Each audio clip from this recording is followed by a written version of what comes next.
வரலாற்று பக்கங்கள்ல எத்தனையோ மாவீரர்கள் அரசர்கள பத்தி நாம படிச்சிருப்போம் சரிதானே. ஆனா இன்னைக்கு கார்ப்பரேட் உலகத்துல நாம ஃபாலோ பண்ற மிகச்சிறந்த மேனேஜ்மெண்ட் பிரின்சிபிள்ஸ், அதாவது நிர்வாக முறைகளை முதல்ல அறிமுகப்படுத்தின ஒரு மாபெரும் சிந்தனையாளரை வரலாறு கொஞ்சம் மறந்துடுச்சுன்னு தான் சொல்லணும். இன்னைக்கு நாம அலச போற சோர்ஸ் மெட்டீரியல் மூலமா அவருடைய அந்த சுவாரஸ்யமான பயணத்தை தான் நாம பார்க்க போறோம். ஒரு சின்ன கேள்வியோட ஆரம்பிக்கலாமா? பதிவு செய்யப்பட்ட உலக வரலாற்றிலேயே முதல் மேனேஜ்மெண்ட் கன்சல்டன்ட் யாருன்னு உங்களுக்கு தெரியுமா? இன்னைக்கு நம்ம மீட்டிங் ரூம்ல உட்காந்து அதிகமா பேசுற டெலிகேஷன், அதாவது பணிகளை பகிர்ந்தளிக்கும் முறை, இந்த கான்செப்டை உலகத்துக்கு அறிமுகப்படுத்தின அந்த முன்னோடி யாருன்னு கெஸ் பண்ண முடியுதா? நவீன கால நிர்வாக தத்துவங்கள் எல்லாம் உருவாகிறதுக்கு பலாயிரம் வருஷங்களுக்கு முன்னாடியே ஒரு மிகப்பெரிய மக்கள் கூட்டத்தை எப்படி சரியா மேனேஜ் பண்றதுன்னு சொல்லிக் கொடுத்தவர் அவர். இவரை பத்தி படிக்கும்போது ஒரு சுவாரஸ்யமான விஷயம் இருக்கு. பழைய குறிப்புகள்ல இவருக்கு ரகுவேல் அப்படின்னு ஒரு பேர் இருக்கு. அதுக்கப்புறம் ஜெத்ரோ அப்படின்னும் கூப்பிடுறாங்க. இப்படி ரெண்டு பேர்கள் இருந்தாலும் இவரோட அந்த அபாரமான ஞானம் மாறவே இல்ல. சாதாரண ஒரு மனிதரா இருந்து ஒரு மாபெரும் தலைவனுக்கு வழிகாட்டியா இவர் எப்படி மாறினாருங்கிறது தான் நாம இப்போ பார்க்க போற அந்த சூப்பரான கதை.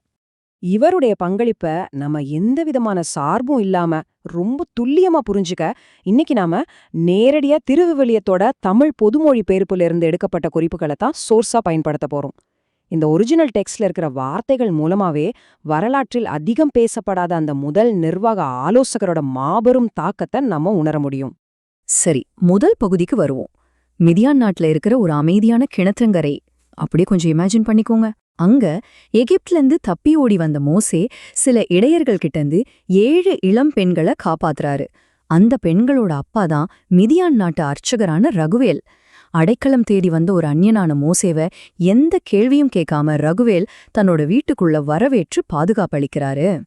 மோசே செஞ்ச உதவிய அந்த பெண்கள் மூலமா தெரிஞ்சுகிட்ட ரகுவேல், என்ன இன்னைக்கு ரொம்ப சீக்கிரமாவே வந்துட்டீங்களே அப்படின்னு ரொம்ப ஆச்சரியமா கேக்குறாரு.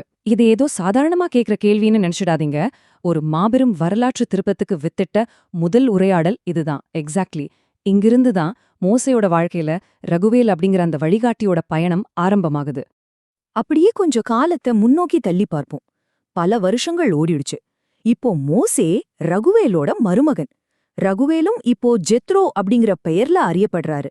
மிதியான் நாட்டுல ரொம்ப அமைதியா வாழ்ந்துட்டு வந்த மோசேக்கு திடீர்னு ஒரு எண்ணம். எகிப்துல இருக்கிற தன்னோட மக்கள் இன்னும் உசுரோட இருக்காங்களான்னு பார்க்க மறுபடியும் அந்த ஆபத்தான தேசத்துக்கே திரும்பி போக அனுமதி கேக்குறாரு. இப்போ யோசிச்சு பாருங்க, ஒரு மாமனாரா ஒரு அப்பாவா ஜெத்ரோவோட மனநிலை எப்படி இருந்திருக்கும்? ஆனா பாருங்க, ஜெத்ரோ மோசேய தடுக்கவே இல்ல. சமாதானமாய் போய் வா அப்படின்னு முழு மனசோட வாழ்த்தி அனுப்புறாரு. ஒரு சிறந்த மென்டார், அதாவது வழிகாட்டியோட அடையாளம் இதுதான்.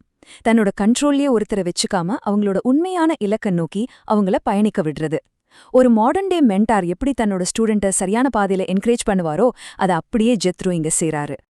இப்போ நாம கதையோட மிக முக்கியமான பகுதிக்கு வந்திருக்கோம். எகிப்திலிருந்து பல லட்சக்கணக்கான மக்களை மீட்டுக்கிட்டு மோசே பாலைவனத்துக்கு வந்துட்டாரு. மோசைய பார்க்க ஜெத்ரோவும் அங்க வராரு. அப்போ ஒரு ஷாக்கிங்கான காட்சியை அவர் பாக்குறாரு. என்ன தெரியுமா? ஒரு மாபெரும் தேசத்தோட தலைவனான மோசே காலையிலிருந்து சாயங்காலம் வரைக்கும் ஒரே இடத்துல உட்காந்துக்கிட்டு லட்சக்கணக்கான மக்களோட சின்ன சின்ன பிரச்சனைகள்ல இருந்து பெரிய பிரச்சனைகள் வரைக்கும் எல்லாத்தையும் தனி ஒரு ஆளா கேட்டு தீர்த்துக்கிட்டு இருக்காரு. இதை எப்படி சொல்லலாம்னா, ஒரு மிகப்பெரிய கார்ப்பரேட் கம்பெனியோட சிஇஓ அந்த கம்பெனியோட அத்தனை வேலைகளையும் தானே இழுத்து போட்டு செஞ்சா எப்படி இருக்கும்? அதுதான் நாங்க நடந்துகிட்டு இருந்துச்சு. நீங்களே சொல்லுங்க, ஒரு பெரிய அமைப்பு வளரும்போது அதோட லீடர் எல்லா வேலைகளையும் தானே செய்யணும்னு நினைச்சா என்ன ஆகும்? ஒட்டுமொத்த சிஸ்டமும் கொலாப்ஸ் ஆகிடும். அந்த லீடரும் பயங்கரமா ஸ்ட்ரெஸ் ஆயிடுவாரு. மோசேக்கும் அதுதான் நடந்துச்சு. அவரு கம்ப்ளீட்டா எக்ஸாஸ்ட் ஆயிட்டாரு. ஒரு பக்காவான மேனேஜ்மெண்ட் கன்சல்டன்ட் மாதிரி ஜெத்ரோ இந்த அபாயகரமான சிச்சுவேஷனை ரொம்ப ஷார்ப்பா கவனிக்கிறாரு.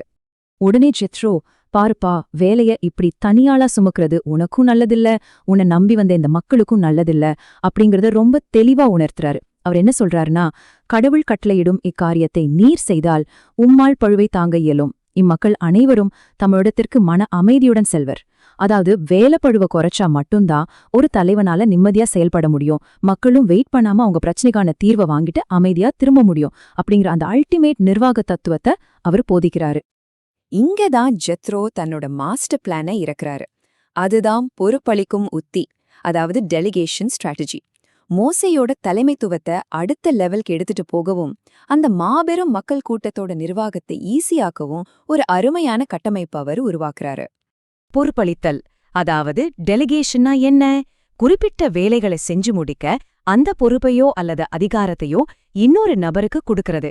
இது வெறுமனே வேலையை பிரிச்சு கொடுக்கறது மட்டும் இல்லங்க, ஒரு மாபெரும் நிறுவனத்தையோ சமூகத்தையோ ஸ்கேல் பண்ணும்போது சரியான ஆட்கள் கிட்ட அதிகாரத்தை கொடுத்து அவங்கள தலைவர்களா உருவாக்குறது.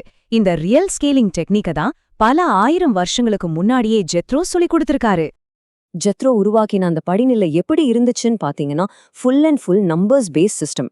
1000 தலைவர்கள், 100 தலைவர்கள், 50 தலைவர்கள், அப்புறம் 10 தலைவர்கள், இப்படி ஒரு ரொம்ப துல்லியமான கட்டமைப்பு. இதை கொஞ்சம் கூர்ந்து கவனிச்சிங்கன்னா, இன்னைக்கு நம்ம மாடர்ன் கார்ப்பரேட் கம்பெனிகளோட ஆர்கனைசேஷனல் சார்ட் மாதிரியே இருக்கும். டீம் லீட்ஸ், மேனேஜர்ஸ், டைரக்டர்ஸ், விபின்னு நாம இப்ப பிரிச்சு வச்சிருக்கிற அதே ஸ்ட்ரக்சரை தான் அவர் அப்பவே வகுத்து கொடுத்தார். லட்சக்கணக்கான மக்களை நிர்வகிக்கிற பொறுப்பை சின்ன சின்ன யூனிட்ஸா பிரிச்சு அதிகாரத்தை பரவலாக்கினார். இதோட ரிசல்ட் என்ன தெரியுமா? மிகப்பெரிய அளவிலான செயல்பாட்டு திறன், அதாவது ஆபரேஷனல் எஃபிஷியன்சி. சின்ன சின்ன பிரச்சனைகளையெல்லாம் அந்தந்த பகுதி தலைவர்களே ஈஸியா சால்வ் பண்ணிட்டாங்க. தீர்க்கவே முடியாத ரொம்ப கடினமான சிக்கல்கள் மட்டும்தான் மோசேகிட்ட வந்துச்சு. இதனால முடிவெடுக்கிறதுல இருந்து அந்த பாட்டில் நெக் முற்றிலுமாக குறைஞ்சது. மோசே மிக முக்கியமான விஷயங்கள்ல மட்டும் ஃபோக்கஸ் பண்ண முடிஞ்சது. இதுக்கு பேர்தாங்க உண்மையான ஸ்மார்ட் ஒர்க். ஆனா ஒரு நிமிஷம், ஸ்ட்ரக்சர் மட்டும் நல்லா இருந்தா போதுமா? அது வழி நடத்துற ஆட்களும் சரியா இருக்கணும் இல்லையா? ஜெத்ரோவோட இந்த சிஸ்டம்க்கு திறமையான, விருப்பு வெறுப்பற்ற, யாருக்கும் பயப்படாத நடுநிலையான தலைவர்கள் தேவைப்பட்டாங்க. சகோதரர்களுக்கும் அந்நியர்களுக்கும் இடையில நீதியின்படி தீர்ப்பிடக்கூடிய நேர்மையான ஆட்களை மட்டுமே மிடில் மேனேஜ்மெண்ட்டுக்கு செலக்ட் பண்ண சொன்னாரு. உண்மையான லீடர்ஷிப்க்கு இதைவிட சிறந்த ஒரு வழிகாட்டுதல் இருக்கவே முடியாது. வரலாற்றோட முதல் நிர்வாக ஆலோசகரான ஜெத்ரோ இத்தனை 1000 வருஷங்களுக்கு முன்னாடியே நமக்கு கத்துக் கொடுத்த பாடம் ரொம்ப சிம்பிள். ஒரு சிறந்த லீடர்ஷிப் அப்படிங்கிறது எல்லா வேலைகளையும் நாமே இழுத்து போட்டு செய்யறதில்ல, சரியான நபர்கள்கிட்ட பொறுப்புகளை பகிர்ந்தளிக்கிறது தான். இப்போ உங்கள்ட்ட ஒரு கேள்வி. உங்களோட கம்பெனிலயோ இல்ல உங்க பர்சனல் வாழ்க்கையிலயோ ஆரம்ப கால மோசைய போல எல்லா சுமைகளையும் நீங்களே தனியாளா சுமந்துகிட்டு இருக்கீங்களா? இல்ல ஜெத்ரோவோட அந்த டெலிகேஷன் ஞானத்தை பயன்படுத்தி மற்றவர்களையும் தலைவர்களா மாத்திட்டு இருக்கீங்களா? நீங்களே சிந்திச்சு பாருங்க.